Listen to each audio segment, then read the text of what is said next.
하나님 말씀 요한복음 16장 4절 말씀 신약성경 174쪽 오직 너에게 이 말을 한 것은 너희로 그때를 당하면 내가 너에게 말한 이것을 기억나게 하려 함이요 처음부터 이 말을 하지 아니한 것은 내가 너희와 함께 있었음이라. 지금 내가 나를 보내신 이에게로 가는데 너희 중에서 나더러 어디로 가는지 묻는 자가 없고 도리어 내가 이 말을 함으로 너희 마음에 근심이 가득하였도다. 그러나 내가 너에게 실상을 말하노니 내가 떠나가는 것이 너에게 유익이라. 내가 떠나가지 아니하면 보혜사가 너희에게로 오시지 아니할 것이요 가면 내가 그를 너희에게로 보내리니 그가 와서 죄에 대하여 의에 대하여 심판에 대하여 세상을 책망하시리라. 죄에 대하여라 함은 그들이 나를 믿지 아니하며 의에 대하여라 함은 내가 아버지께로 가니 너희가 다시 나를 보지 못하며 심판에 대하여라 함은 이 세상의 임금이 심판을 받았음이라. 내가 아직도 너희에게 이를 것이 많으나 지금은 너희가 감당하지 못하리라. 아멘. 우리가 지난 주일에 어떤 주제로 말씀을 배웠죠? 예? 거듭남에 대해서 배웠죠. 오늘은 특별히 한 주제가 부각되는데 성령의 관계에 대해서 공부해 볼 겁니다. 우리가 성령에 대해서 오해하고 있는 면들이 있고 또 오해하지 않더라도 깊이 이해하지 못하는 면들이 있어서 이 시간에 우리가 늘 입에 붙어서 부르는 이름이긴 하지만 다시 한번 재고해 볼 필요가 충분히 있다고 생각해서 이 주제를 다시 한번 생각해 볼 것입니다. 설교는 어떤 면에서는 감동이기도 하지만 교훈이기도 합니다. 여러분들이 우리의 지식을 수정하는 면들에 은혜를 받아야 되겠고 또 자기가 알고 있던 원래의 지식과 부딪히는 면이 있다면 그것이 만약에 성경이라면 이전 지식을 단호하게 포기할 줄도 알아야 되는 것입니다. 이 시간에 우리가 진지한 마음으로 하나님의 말씀 앞에 우리가 양심을 가지고 귀 기울여서 오늘 주시는 말씀을 통해서 전하는 자나 듣는 자나 다 함께 은혜 받는 귀한 시간 되기를 축원합니다. 예수님께서 하나님께로 가기로 전 승천하시기 전을 얘기하는 것입니다. 제자들에게 하신 말씀이 오늘 읽었던 본문입니다. 이 성령 사역이 예수님이 이 땅에서 하신 사역만큼이나 매우 중요하다는 것을 오늘 성경은 얘기하고 있습니다. 어쩜 오늘은 제가 이 주제로 말씀드린다고 했기 때문에 오늘만큼은 예수님이 이 땅에서 하셨던 사역보다 더 중요하다라고 여러분들이 듣게 될 것입니다. 그리고 제가 표현할 때도 분명히 예수님의 사역보다도 더한 사역이다라고 얘기할 것이에요. 이런 부분에 우리들은 예수님이 가장 큰 사역을 하신 분이시고 십자가에서 당장 돌아가셨으니까 당사자시니까 그리고 하나님은 그걸 갖다가 설계하신 분이고 성령은 옆에서 조금 도와주시는 분으로 조력자 정도로 생각하는 이런 시선을 우리는 좀 새롭게 할 필요가 있겠다고 생각한 것입니다. 우리는 구주 예수님에 대해서는 많이 얘기하지만 성령에 대해서는 많이 그렇게 얘기하지 않습니다.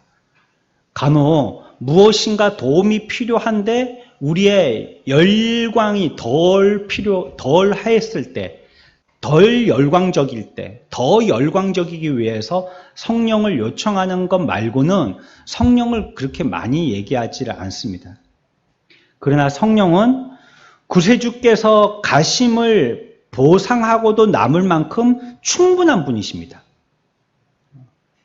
예수님이 가셨고 그 이후에 성령이 오셨는데 성령의 오심은 예수님의 가심에 대하여서 충분한 보상이 되시는 분이세요. 우리가 오늘 읽었던 말씀의 7절에 보면 우리 다 같이 한번 해보겠습니다. 내가 떠나는 것이 너희에게 유익이라. 너희에게 유익이라. 여기까지 같이 쭉 한번 해보겠습니다. 시작. 내가 떠나는 것이 너희에게 유익이라. 이것이 제목이 되었으면 좋겠는데 주보의 지면이 좁아서 제가 이렇게 다 기록을 못했습니다. 내가 떠나는 것이 너에게 유익이라 하였습니다. 예수님이 우리와 함께 하시기를 우리들은 항상 노래하지 않습니까? 주님 우리와 함께하여 주시옵소서. 지금 또 그 고백이 저와 여러분들의 진실된 고백인 줄 믿습니다. 그런데 주님은 또 뭐라고 얘기하시냐면 내가 너희와 함께하는 것도 복이지만 또 뭐라고 얘기하세요? 내가 떠나는 것이 너희에게 복이라는 거예요.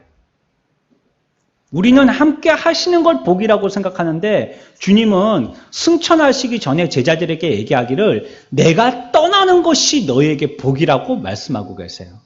이 말씀을 들었을 때요. 우리들도 지금 당혹스럽지만 당시에 주님과 함께 동고동락했던 제자들은 얼마나 당혹스러웠을까요?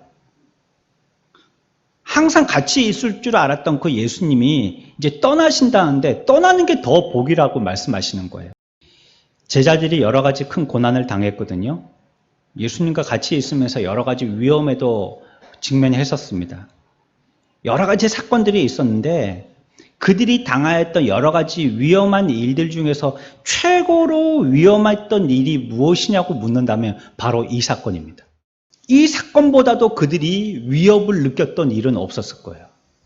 왜냐하면 지금까지 주님이 그들과 함께 하신 것 그 백으로 일했기 때문에요. 그런데 그 주님이 이제는 함께 하시지 않는다는 식으로 들을 수 있기 때문입니다. 내가 떠나는 것이 너에게 유익이라는 말이 인간적인 제자들 귀에는 내가 떠나겠다라는 말로 들릴 수 있기 때문이에요. 그래서 주님은 이 말에 대해서 제자들이 어떻게 반응할 줄 미리 짐작하셨어요. 6절 보세요. 제자들은 어떤 마음을 가질 줄 예수님은 알고 계셨죠? 마음에 근심할 줄 아셨어요.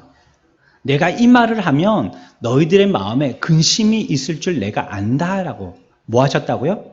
그 벌써 생각하신 거예요. 도리어 내가 이 말을 함으로 너희 마음에 근심이 가득하였도다 라고 얘기하고 있는 것입니다. 주님은 제자들의 가장 자비로운 친구셨고 은인이자 선생님이셨습니다. 이 제자들은요, 사람이 받을 수 있는 완전한 자비나 친절보다 더 더한 사랑을 주님으로부터 직접 받은 자들이었습니다. 그렇지만 지금은요, 제자들만 남겨지는 듯한 순간이에요. 이런 상황에서 7절에 내가 떠나는 것이 너에게 유익이라는 말을 제자들이 들었을 때 그 말을 들은 그 제자들이 마음속에 상실감이라든지 절망에 차서요. 아마 왜요? 라는 이러한 질문을 반드시 했을 것입니다. 그때 예수님이 설명을 하시는 거예요. 오늘 우리가 읽었던 말씀 가운데에 7절과 같이 설명을 하시는 거예요. 제자들이 그런 근심에 이런 질문을 할 걸 예수님은 이와 같이 대답하시는 거예요. 성령이 오셔서 하실 일은 내가 하는 일만큼이나 분명하게 필요하고 중요한 것이라는 사실을 확신 가운데 그들에게 얘기하신 것입니다. 내가 가야지만 성령이 오신다. 내가 반드시 떠나야만 한다. 너희들은 나와 함께 있기를 원하지만 내가 가는 것이 내가 여기에 있는 사역만큼이나 중요하다라고 얘기하시는 거예요. 주님께서 말씀하신 것처럼요. 성령이 오시는 것이 그리스도께서 잠시 떠나가시는 것보다도 더 큰 보상이라고 생각을 하게 된다면 성령의 필요성과 그의 사역이나 임무를 우리들은 간과해서는 절대 안 되고요. 또 평가절하해서는 절대 안 되는 것입니다.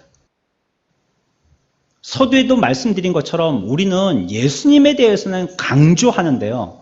성령에 대해서는 별로 그렇게 크게 강조하지 않고 겨우 보혜사다 하니까 나를 좀 돕는 분으로 생각하는 그 이미지를 가지고 예수님의 사역에도 조금 돕는 분으로의 역할로만 그저 규정 짓고 말았던 경험들을 갖고 있습니다. 예수님은 큰 일을 하셨으니까 대단하신 분인데 성령님은 다 하고 난 일 뒤에 뒷정리해 주시는 정도의 분으로만 생각하고 그 사역에 대해서 우리들은 별로 심각하게 생각하지 않거나 또 그 사역에 대해서 신중하게 관심을 기울이지 않았던 것이에요. 그런데 예수님이 오늘 말씀하신 이 말씀을 들어본다면 그렇게 해서는 절대 안 되는 것입니다. 주님이 가시는 것만큼이나 이 땅에서 성령의 사역은 너무나도 중요하고 귀한 것이라고 말씀하고 있는 것이에요. 성령이 우리들에게 왜 필요합니까? 그것을 7절에서 얘기하는 것입니다. 너무나도 명백하게 얘기하죠. 성령이 우리들에게 선물이고 상급이다라고 말씀하시는 거예요. 내가 떠나는 것이 너에게 유익이다라고 말씀하시는 거예요. 성령은 언제부터 역사하셨어요? 성령은 언제부터 계셨습니까? 우리가 오순절 때부터라고 생각하죠. 그렇지만 그것은 오해입니다. 성령은요, 구약시대 때부터 계셨습니다. 태초부터도요, 성도들에게 성령의 능력은 깨닫고 거룩하게 하는 역사로 함께 하셨습니다. 시편 51편 11절에 다윗의 노래가 나옵니다. 나를 주 앞에서 쫓아내지 마시며 주의 무엇을 내게 거두지 마시라고요? 성령을 거두지 말라고 얘기하고 있어요. 이게 신약입니까? 구약입니까? 구약 때 다윗이 한 노래입니다. 구약 때에도 다윗은 성령을 구하는 노래를 하였습니다. 주의 구원의 기쁨을 나에게 회복시키시고 자원하는 심령을 주사 나를 붙드소서라고 끝에 붙여서 노래하고 있습니다.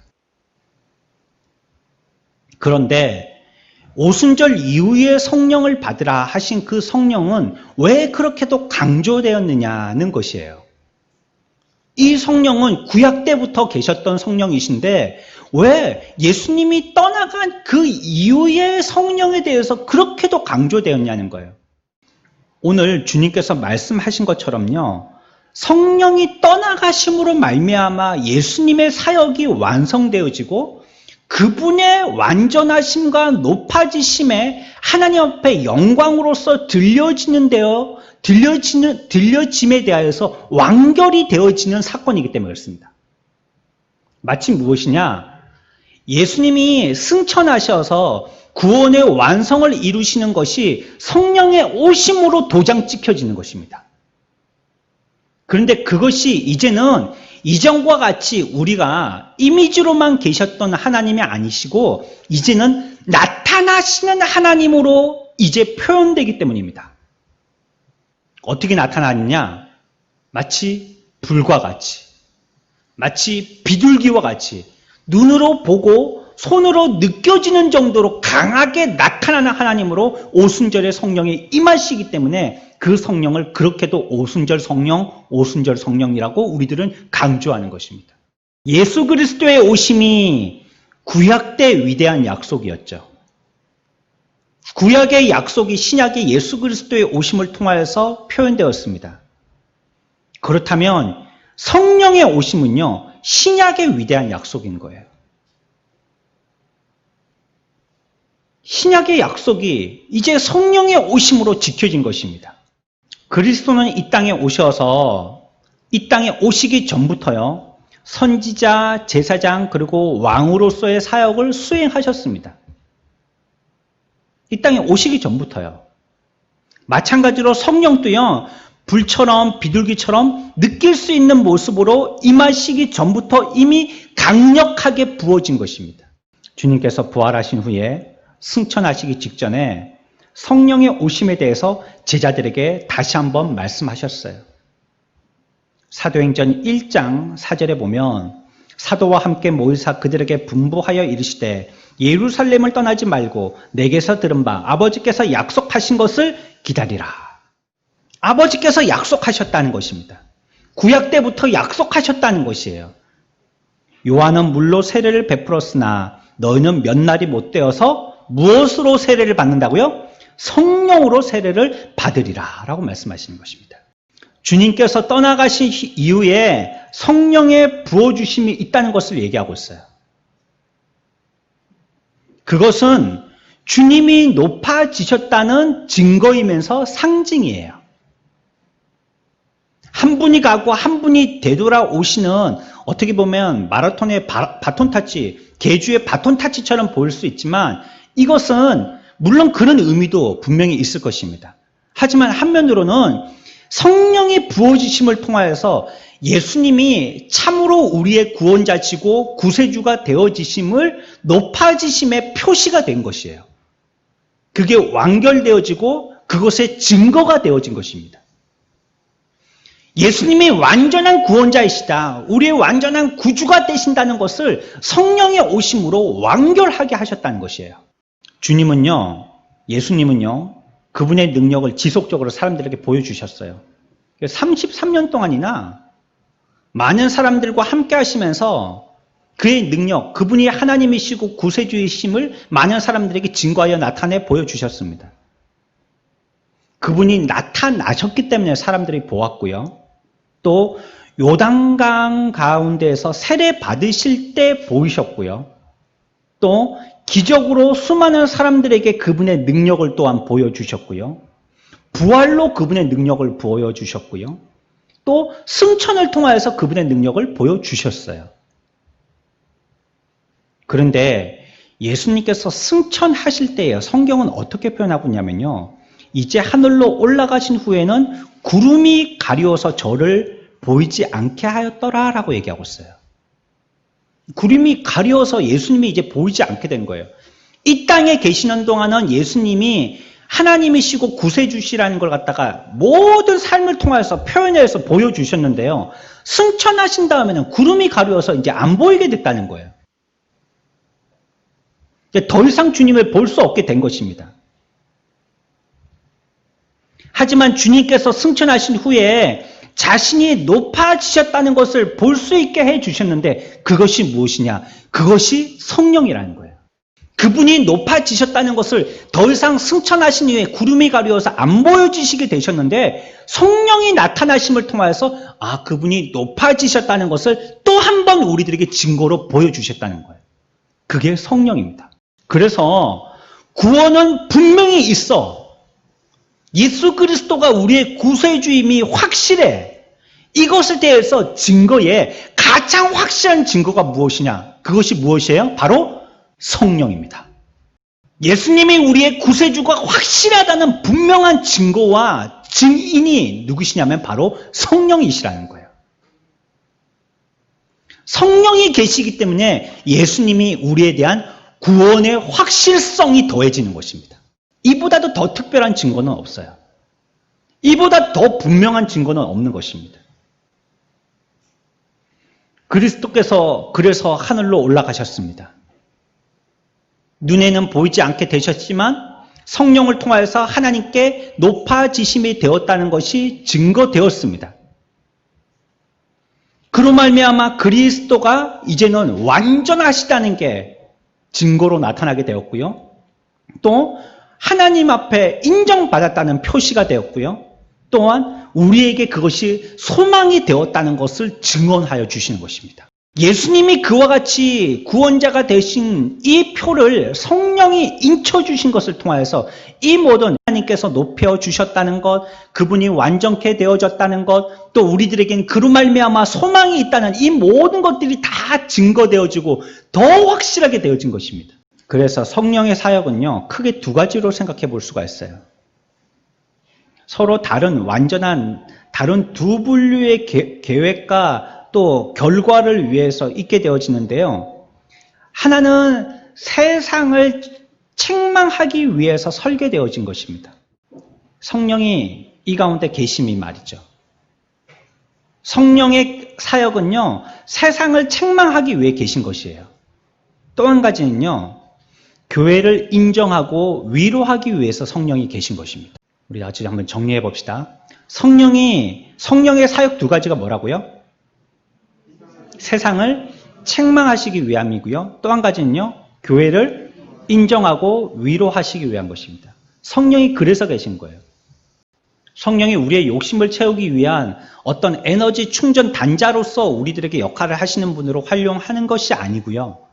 성령의 오심은 앞에서 말씀드린 예수 그리스도의 구원의 확실성을 증거하시기 위함이기 때문이기도 하지만 그거는 큰 주제이고요. 사역적인 면에서 두 가지는 이와 같이 세상을 책망하고 교회를 인정하고 위로하기 위해서 계신 것입니다. 교회는 보이는 이러한 건물을 얘기하는 것이 아니고요. 저와 여러분들 하나님의 거룩한 백성들 되어진 그러한 이 땅에서의 그리스도를 고백하는 무리들을 교회라고 하고, 또 뭘 교회라고 한다고 그랬죠? 지난 시간에? 우리가 지난주에 배웠는데요. 교회라고 한다면 이 땅에서 예수 그리스도를 구주로 고백하는 무리들, 우리들 지금 이 예배의 공동체를 교회라고도 하고, 또 한 가지는요. 하늘나라에서의 모임을 교회라고 한다고 했어요. 천상에서의, 하늘나라에서의 교회, 그것을 교회라고 한다고 했어요. 이 교회를 성령이 뭐 하신다고요? 인정하시고, 또 뭐 하신다고요? 위로하시는 것이 성령의 뭐예요? 사역이에요. 그게 성령이 하시는 일이셔요. 여기에는요, 세상을 책망한다고 할 때는요, 세상과 구별됐다는 걸 얘기하시는 거예요. 하나님의 백성들은. 세상이 있고 하나님의 백성이 있고 이렇게 구분이 되었다는 걸 말씀하시는 것입니다. 성령이 오셔서 세상은 어떻게 된다고요? 책망받아요. 하지만 성도들은요, 성령의 오심으로 오히려 거룩하고 인정받으십니다. 인정해 주시는 거예요. 또한 그분으로 말미암아 교양과 훈계를 받게 되는 것이에요. 그러니까 우리에게는 부모와 스승이 생기는 것입니다. 불신자들에게는 꾸지람의 주체시지만 우리 성도들에게는요, 위로와 교양과 훈계의 주체가 되시는 거예요. 성령은 성도들과 불신자들에 대해서 다음과 같이 선언하셨습니다. 8절부터 11절까지 말씀입니다. 그가 와서 죄에 대하여, 의에 대하여, 심판에 대하여 세상을 책망하시리니 죄에 대하여라 함은 그들이 나를 믿지 아니하며 의에 대하여라 함은 내가 하나님께로 가니 너희가 다시 나를 보지 못하며 심판에 대하여라 함은 이 세상 임금이 심판을 받았음이라 라고 말하고 있습니다. 성령께서 어떻게 죄와 심판과 의에 대하여서 세상을 책망하실 때에 대해서 말씀하고 계신 것입니다. 그러니까 성령이 오시면 세상에 대해서 책망하신다고 그랬잖아요. 근데 그 책망이 어떤 책망이냐? 세 가지 책망을 하신다는 거예요. 첫 번째는 뭐에 대해서 책망하신다고요? 죄에 대해서 책망하신다는 겁니다. 세상 사람들이 죄에 대해서 책망하신다는 거예요. 이 책망은요, 죄에 대하여라 하면 여기에서는 책망이라는 의미로 활용되어지지만 뒤에 가서 의와 심판에 대하여라 하면 확신이라는 단어로도 바꾸어 사용할 수 있습니다.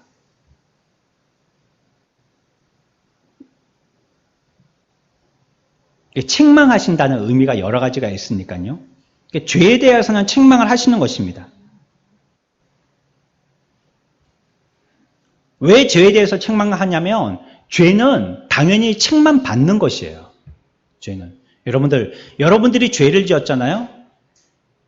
그러면 혼날 때 시원해야 합니다. 그렇잖아요. 어린아이들이 잘못을 저질렀어요. 엄마한테 들키기 전에는요, 간이 두근두근 합니다. 근데 들키고 나면요, 오히려 한 차례 맞지만 속은 시원합니다. 들통이 났기 때문에. 범죄자들이 자기의 죄가 완전히 들키지 않을 거라고 20년, 30년 동안 얼마나 마음 졸이고 살겠어요. 그 범죄자들이 매스컴에서 크게 대서특필될 만큼이나 큰 죄를 지은 사람들이요, 가끔씩 검찰에 조사받으러 들어가기 전에 기자들 앞에서 오히려 이렇게 나를 갖다가 붙들어 주셔서요. 저번에 N번방 사건인가요? 그때도 그 사람이 그랬죠. 오히려 나를 잡히게 해주셔가지고 더 이상 이 일이 더 진척되지 않게 해주셔서 고맙다고. 뭐 그런 비슷하게 얘기했어요. 제가 정확하게 지금 표현을 못하겠지만. 그래서 이제 더 이상 제가 더 저질러지지 않도록 해주셔서 고맙다고 그런 얘기를 했어요. 그게 진심인지는 모르겠지만. 오히려 우리들은 죄가 들통나면요, 마음 편한 거예요. 여러분들이 죄를 짓고 아이고 안 들켜서 다행이다. 그런 마음은 오히려 자기에게 훨씬 더 불안해하고 자기를 더욱 불행하게 만듭니다. 죄는 드러나서 책망받는 것이 죄입니다. 그래서 세상에 대해서 책망하신다는 것이에요. 그들이 그리스도를 믿지 않았기 때문에 세상이 책망받는 것이에요. 그들의 불신앙을 성령은 책망하시는 것입니다. 그들은 그리스도를 거짓말장이라고 얘기했거든요. 하지만 성령이 오시면서 그들의 외침이 잘못됐다는 것을 지적하여 주시고요. 그들의 의심하고 부정했던 이 모든 것들에 대해서 그들이 예수 그리스도를 거부했던 이 거부의 죄에 대해서 정죄하시는 분이 바로 성령이신 거예요. 너희들의 죄가 이런 것이더라고 분명하게 책망하시는 것입니다. 두 번째는 의에 대하여서 세상을 책망하신다라고 얘기하고 있어요.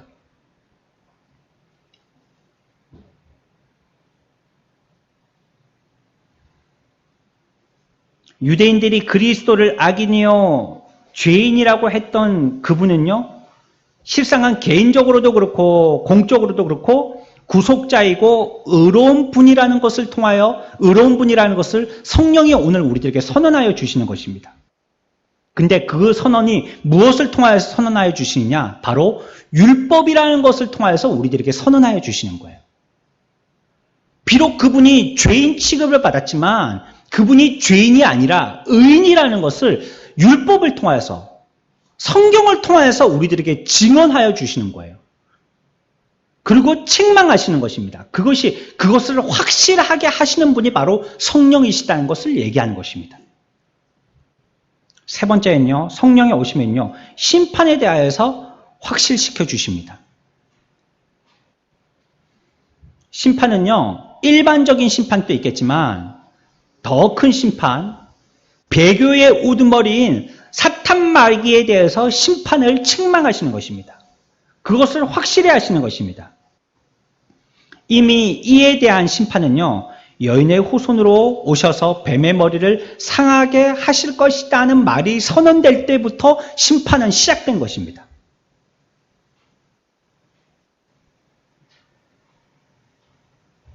그래서 사탄 마귀는 우리들에게 계속적으로 위협하고 우리를 공격할 수 있을 것처럼 보이지만 이미 창조 때에 성령을 통하여서 그들의 죄는 심판된 것이에요.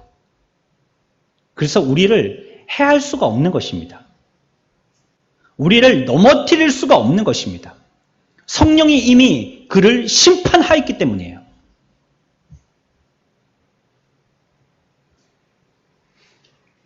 불의하게 그리스도가 죽도록 판결되었을 때요, 성령은 오히려 반대로 심판하십니다.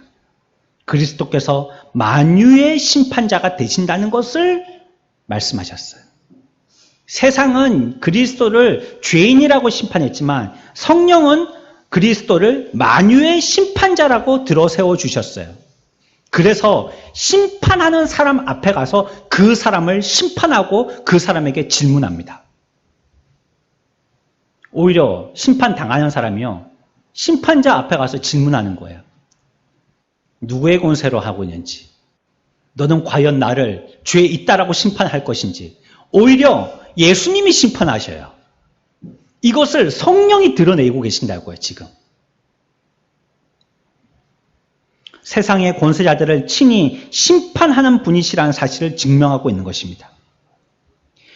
이 세 가지 교훈에서 중요한 주제는 무엇이냐면요, 그리스도에 초점을 맞추고 있다는 것이에요. 성령이 오셔서 심판하시는 이 심판들, 책망하시는 이 책망의 가운데에서 결국은 드러내시려고 하시는 것은 무엇이냐? 그리스도이신 것이에요. 이 세 가지는요, 성령에 의해서 교훈되어지고요, 성령에 의해서 증명되어지고, 성령에 의해서 증거되어진 것입니다. 그래서 결국은 성령은 그리스도의 이름을 믿지 않는 자들에게, 또 진리를 깨닫지 못하고 회개하지 않는 자들에게 그들을 정죄하기에 충분하신 분이신 거예요. 또한 성령은 그리스도의 중보자 되심의 결정적인 증거이시고요, 이보다도 더 확실한 증거는 없는 것입니다. 그렇다면 우리들도 제자들이 이 말씀에 명심하고 귀 기울였던 것처럼 저와 여러분들도 귀 기울여야 하는 것입니다. 성령이 그와 같이 그리스도를 분명하게 확실하게 증거하여 주시고 확정지어 주시는 분이시고 이와 같은 사역을 하시는 분이시라면, 특별히 세상에 대해서 책망하시는 분이시라면 우리들은 제자들과 같이 더 귀 기울여 그 말씀에 들어야 된다는 것이에요.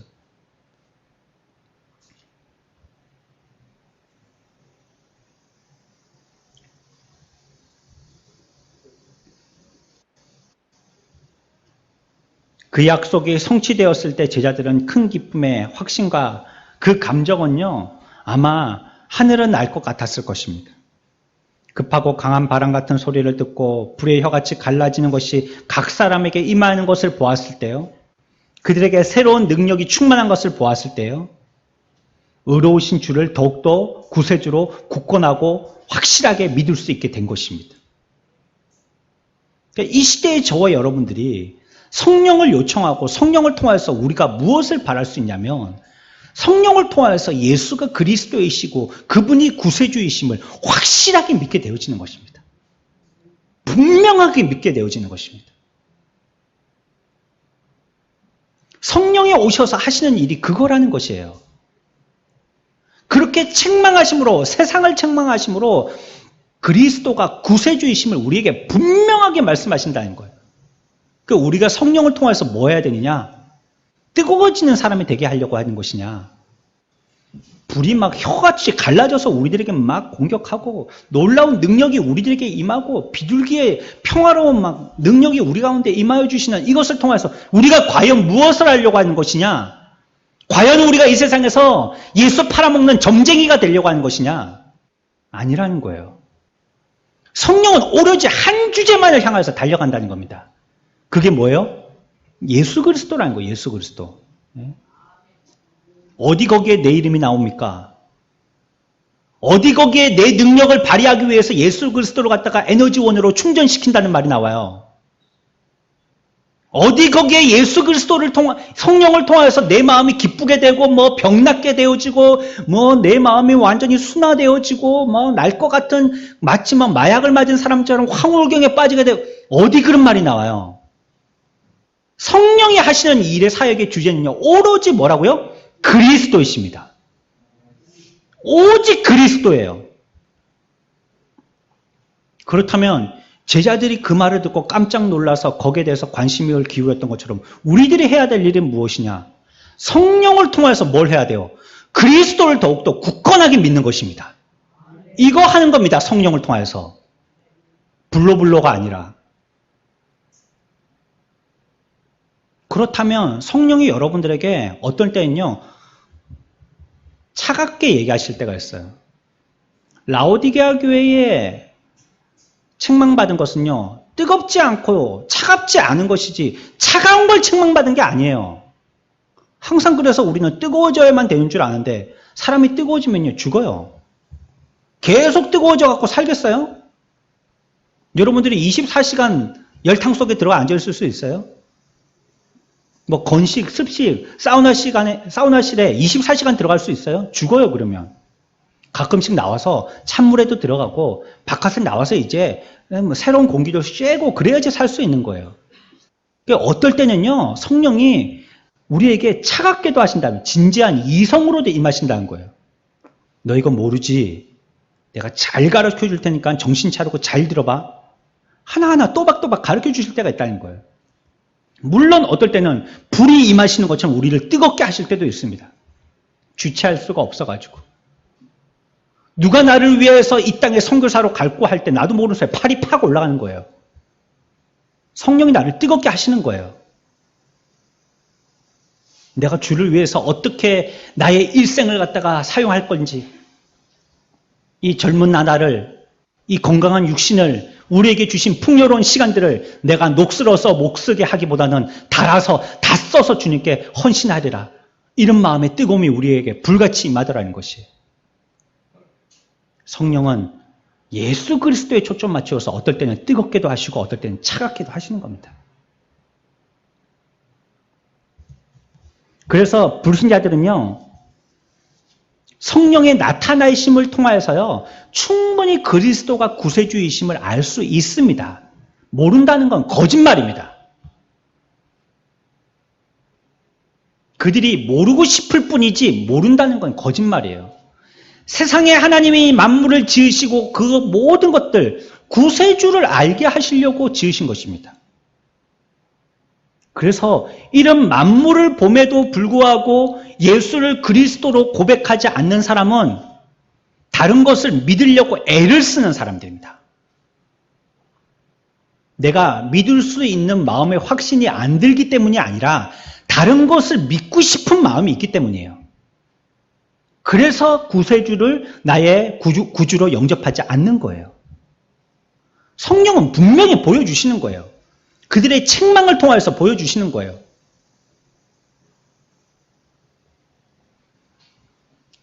그래서 우리나라가 쓰고 있는 여호와 하나님에 대한 호칭이 하나님이라고 부르지 않습니까? 하나님. 그런데 이 호칭은요, 옛날 우리 조상 때부터 누구에게 배우지도 않았는데 우리의 입에서 그저 나왔던 이름이에요. 아이고 하나님.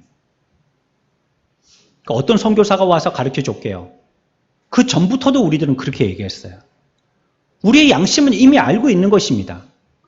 우리를 도와줘야 되고 우리를 보호해주고 우리를 구원해줘야 될 분이 하나님이심을 알고 있는 것입니다.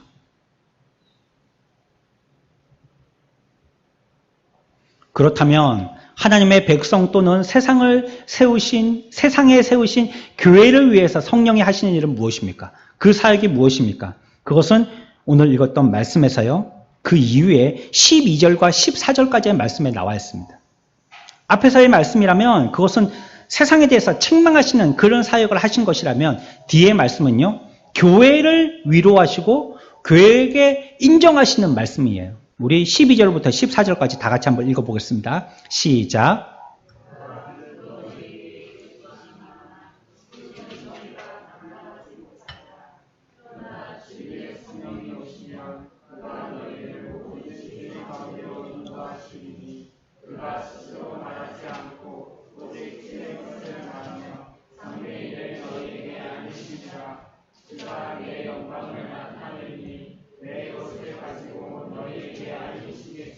아멘. 사도들은요, 온 세상에 복음을 전해야 할 선교의 사명을 갖고 있었습니다. 또 사도들이 해야 될 일들이 있었습니다. 교회의 교육과 훈계를 위해서요, 진리의 말씀을 기록할 사명이 있었어요.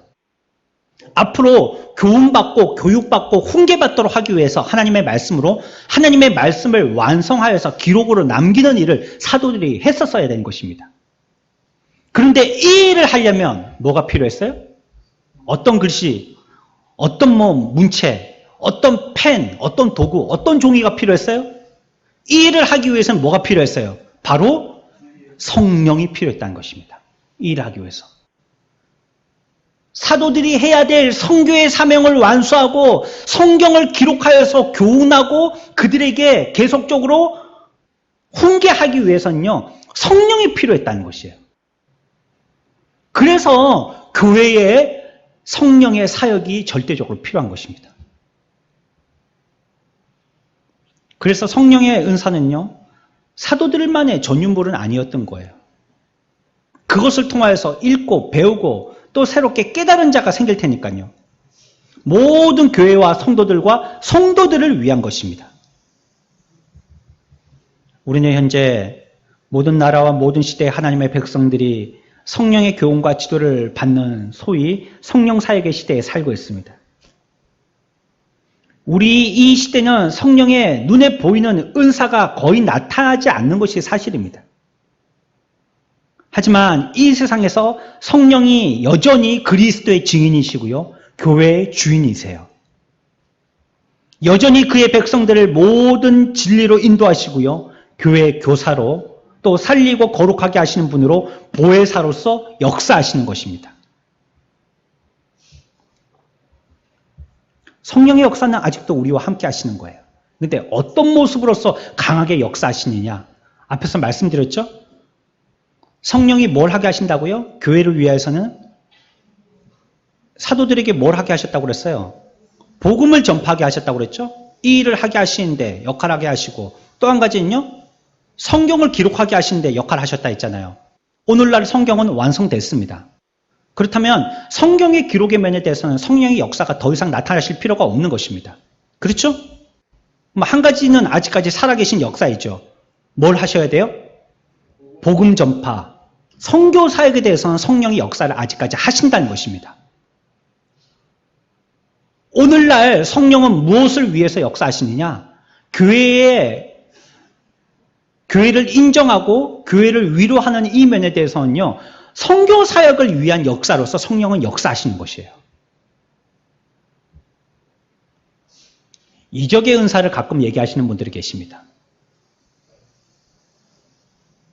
하지만 이적의 은사는요, 건물을 세우기 위한 철 구조물과 같은 것입니다. 우리도 지금 이 건물에 들어서 있는데, 이 건물이 지어지기 전에 이 건물이 한 층 한 층 올라가기 위해서 이 옆에다가 가짜 구조물을 세웁니다. 왜냐하면 그래야지 사람들이 오고 가면서 이 건물을 지을 수 있기 때문이죠. 완전하게 건물이 지어지지 않았기 때문에 계단도 필요할 텐데, 위층으로 자꾸 올라가려면 계단도 만들어야 되고, 또 뭐 타일도 붙여야 되고, 또 미장도 해야 되고, 또 뭐 공구리도 부어야 되고, 이런 여러 가지 일들을 하려면 건물이 다 지어지지 않았으니까 건물 외벽에다가 구조물을 쇠로 짓는 것입니다. 이걸 비계라고 하죠, 우리나라 말로. 비계를 이렇게 쳐서요, 그렇게 만드는 것입니다. 성령의 은사는 그와 같은 것이라고 생각하시면 돼요. 그런데요, 건물이 완성되어졌어요, 이제. 완공되어졌어요. 그러고 나면 그 비계는 다 어떻게 하죠? 다 철거하는 것입니다. 그 구조물들은요, 건물이 완성되기까지 필요한 것이죠. 건물이 완성되고 나면 다 철거하는 것입니다.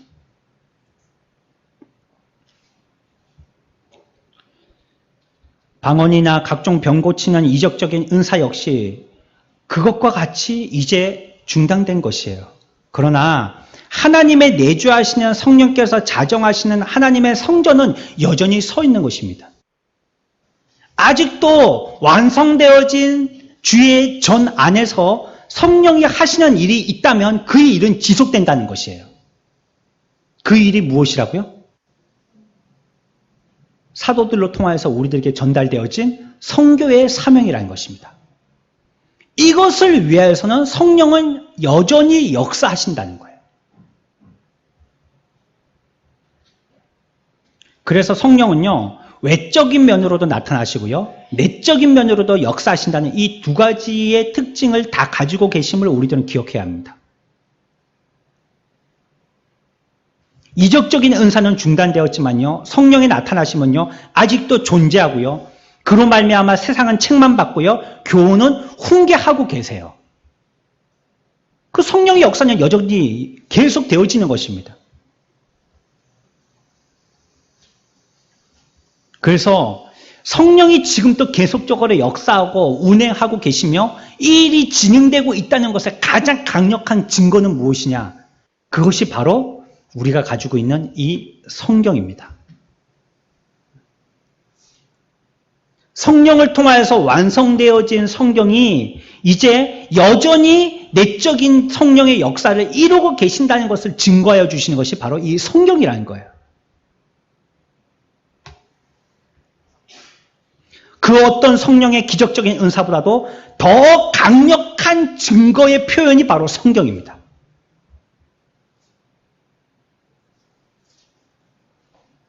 그리스도를 나타내시려고 하시고 선교의 사명을 완수하시려고 하시고 믿지 않는 불신자들을 책망하게 하시려고 하시는데 성경보다 더 확실한 증거는 없는 것입니다. 우리가 무엇을 통하여서 예수 그리스도를 바르게 증거할 수 있습니까? 세상이 잘못됐다는 것을 무슨 기준으로 얘기할 수 있어요? 오늘 오후에 우리가 청년 헌신 예배 때도 제가 그 말씀을 전하겠지만 그 사건을 결과 짓는 것보다 그 사건에 다가가는 것이 훨씬 더 중요합니다. 어떤 시각을 가지고 그 사건에 다가가느냐, 그것은 곧 그 사건을 어떻게 결론 내릴 것인지와 귀결되어지는 거예요. 근데 그 기준을 뭐로 삼냐는 거예요. 과연 그 사건을 어떤 시각으로 바라봐야 할 것인지 그 기준이 과연 뭐냐는 거예요. 여러분들의 양심입니까? 근데 어떻게 하죠? 도둑놈들도 양심이 있는데. 도둑놈들도 자기 나름대로 양심이 있는데 그럼 그 양심이 완전한 양심이라는 얘기예요? 그 기준이 무엇이어야 합니까? 그것이 바로 성경입니다. 성령을 통하여서 이 성경이 우리들에게 세상을 책망할 것, 세상을 어떻게 선교적으로 역사하여서 복음을 전할 것인지, 또 교회가 위로받고 교회가 지지받을 것인지 말씀하고 있다는 겁니다. 기준은 성경입니다. 세상에는 그리스도의 보이는 몸된 교회가 있습니다. 그리스도가 머리 되시고 성령께서 역사하시는 곳이 바로 교회입니다. 교회는 세상에서 그리스도를 증거하는 증인 사역을 담당하는 곳입니다. 특별히 성령은요, 교회 사역을 위해서 사람들을 세우시고요, 은혜를 입히시고 그 일들을 수행하게 하시는 것입니다. 그러니까 교회에서도 하나님의 일을 한다 할 때 성령 없이 할 수 없다는 뜻입니다. 내가 세상에서 무슨 재주가 있으니까, 내가 무슨 학박사기 때문에, 내가 그 부분에 대해서는 뛰어난 재질이 있기 때문에 나는 그걸 갖고 내 은사니까 할 거야 라고 얘기하지만, 사실은 성령의 역사가 아니시면 아무도 그 일을 할 자가 없다는 거예요. 그 일을 하게 하시는 분이 바로 성령이시기 때문에 그래요. 어떤 면에서는 성령 없이 일하는 사람이 있다는 뜻이기도 합니다. 일은 열심히 하는데 성령 없이 자기의 재주와 힘으로 한다는 거예요. 뿐만 아니라 글자와 펜으로 돌판에 쓴 글이 아닌 우리의 육신의 신비의 그리스도의 편지로서 글을 기록하십니다. 그게 성령이 하시는 일이에요. 교회에서요. 그래서 결론적으로 얘기한다면 성령의 역사하심을 우리가 놀리거나 멸시해서는 절대 안 됩니다. 성령은 지금도 역사하시는 분이세요. 이 시대에도 탁월하게 역사하시는 분이세요. 태초 때부터 하시려고 하셨던 그 역사들을 지금 또 이루고 계신 분이세요. 크게 무슨 일들을 하신다고요? 성령은 불신자들을 책망하시는 일과 또 교회의 인정과 위로하시는 일을 하신다는 것이에요. 이 일을 하신다는 거예요. 세상을 책망할 때는 뭐에 대해서 책망하신다고요? 죄에 대해서, 또 의에 대해서, 심판에 대해서 책망하신다는 것입니다. 그 사탄마귀는 이제 꼼짝달싹할 수 없어요. 벌써 성령으로 책망받았어요. 사탄마귀는. 그래서 이제 꼼짝달싹할 수 없어요. 의에 대해서도 참 재판관이 그리스도이심을 우리에게 보여주셨어요. 그러니까 세상이 그리스도가 다야, 예수가 다야, 교회가 다야 이런 말 할 수 없는 것입니다. 교회에 대해서는요, 주의 특별한 성령의 은사를 통하여서 우리들에게 이와 같이 복음 사역의 역할을 감당할 수 있도록 하게 하시고 그 기준으로 성경이 기록되게 하심으로 그 기준에 따라서 할 수 있도록 말을 하셨다는 겁니다. 그래서 교회가 유지되어지고 교훈받고 또 훈계받고 성장되어지도록 하게 하신다는 것입니다. 그렇다면 성령은 살아계십니다. 성령은 지금도 역사하십니다. 창조 때부터 지금까지 저와 여러분들과 함께하여 주시는 분이십니다. 외적으로는요, 그 모습이 많이 안 보일지 모르지만 여전히 믿지 아니하는 사람들이 구원받고 주께로 돌아오시는 내주하심의 역사는 여전히 꾸준히 일어나고 있는 것입니다. 그래서요, 여러분들이 그 성령을 의지하여서 믿지 않는 가족들, 믿지 않는 친지들, 믿지 않는 사람들에게 복음을 증거하는 것입니다. 왜요? 결국은 그들을 구원받게 하는 일은 내가 하는 것이 아니고 누가 하는 것이기 때문에 성령이 하시는 것이기 때문입니다. 그리고 성령은 태초부터 그 일을 위해서 생기신 분이시기 때문에 그렇습니다. 이 시대를 살고 있는 저와 여러분들, 성령께 찬양을 해야 합니다. 성령을 높여야 됩니다. 성령과 동행하고 그분과 함께하면서 그분의 말씀에 순종하면서 따라 사는 자가 되어야 됩니다. 그런데 안타깝게도 사울과 같은 사람은 처음에 성령과 함께 했던 사람이지만 나중에 가서는 성령과 함께 은혜에 참여하지 못하는 자가 되어버렸습니다. 가룟 유다도 처음엔 성령을 통하여서 사도가 되었지만 마지막에는 성령이 떠나버리는 사람이 되었습니다. 그렇다면 저와 여러분들도 성령이 함께한 복된 사람이 되었지만 언제든지 우리가 멸시하고 조소하고 함께하지 않을 때 사울과 가룟 유다처럼 성령이 우리와 떠나버릴 수 있는 자가 된다는 것입니다. 깨어서 성령과 함께하는 복된 저와 여러분들의 일생의 삶들이 되어지시기를 축원합니다.